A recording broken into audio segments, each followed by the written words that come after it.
Voilà, je vais vous parler évidemment du drame, hein, vous en doutez bien, Marine Le Pen condamnée.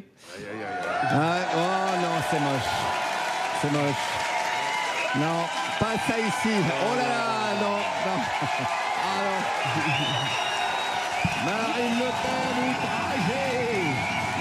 Marine Le Pen martyrisée. À part vous, l'indignation est mondiale. Marine Le Pen, elle est condamnée.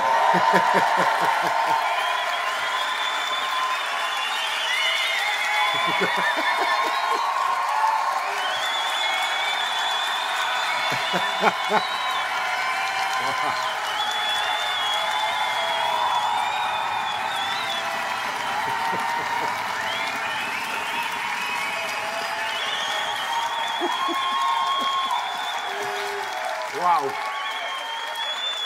J'ai un public pas du tout orienté politiquement.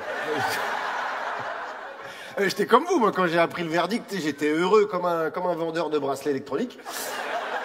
Bonjour Merwan Benazar. Marine, Marine, Marine, Antoine Marine, inéligible, inéligible, Antoine Marine. Wouh, pardon. C'était une reprise. Voilà. Vous aurez reconnu l'hymne du Real Madrid pour rendre hommage à Marine Le Pen. J'aime pas mélanger sport et racisme, mais j'écris avec un co-auteur et tu vois, je respecte aussi tes envies, Daniel. Et on te retrouve ce soir dans l'afterfoot.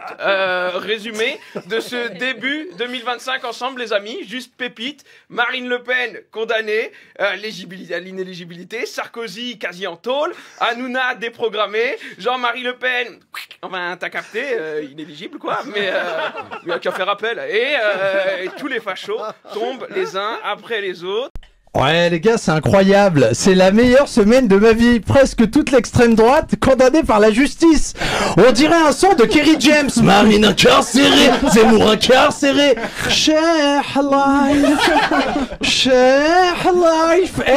Ce genre de vanne sur France Inter, c'était un énorme bide. Mais si, vous avez les refs, vous avez les refs. Et pour couronner cette semaine historique, on nous a filé une émission sur Radio Nova. Oui, alhamdoulilah. Hey, mon plan fonctionne à merveille. La Riposte, une émission présentée par Hakim Omiri. Allez, on enchaîne. Météo. Cette semaine, il a fait grave beau. Ouais, moi je fais la météo de ce qui est passé, comme ça je suis sûr de pas me tromper. Ouais, parce que contrairement à la météo, bah voilà, je spécule pas. Moi j'ai vu ce qui s'est passé cette semaine. Il a fait grave beau, café, terrasse, Marine condamnée. On était grave bien, tu vois. Après, il y a quand même des zones en France où il y a eu des inondations, notamment sur CNews, BFM et Europe 1, parce qu'il y a eu des torrents de larmes de racistes qui se sont enchaînés sur les plateaux. Pascal Praud, il a passé la semaine avec des bottes de pluie. Mais bon, le RN a fait 28 plateaux de télé en 4 jours pour se plaindre. C'est eux les coupables, mais c'est eux les victimes. Tu m'étonnes qu'ils sont accueillis en Israël comme des stars, ils utilisent les mêmes méthodes. Ils disent que le parti peut couler avec l'amende qu'ils ont eue. J'ai un bon plan pour toi, Marine. Ouvre une cagnotte litchi et avant, bute un arabe. Parce que faut prendre ton électorat par les sentiments. Il paraît que ça rapporte 1,6 million.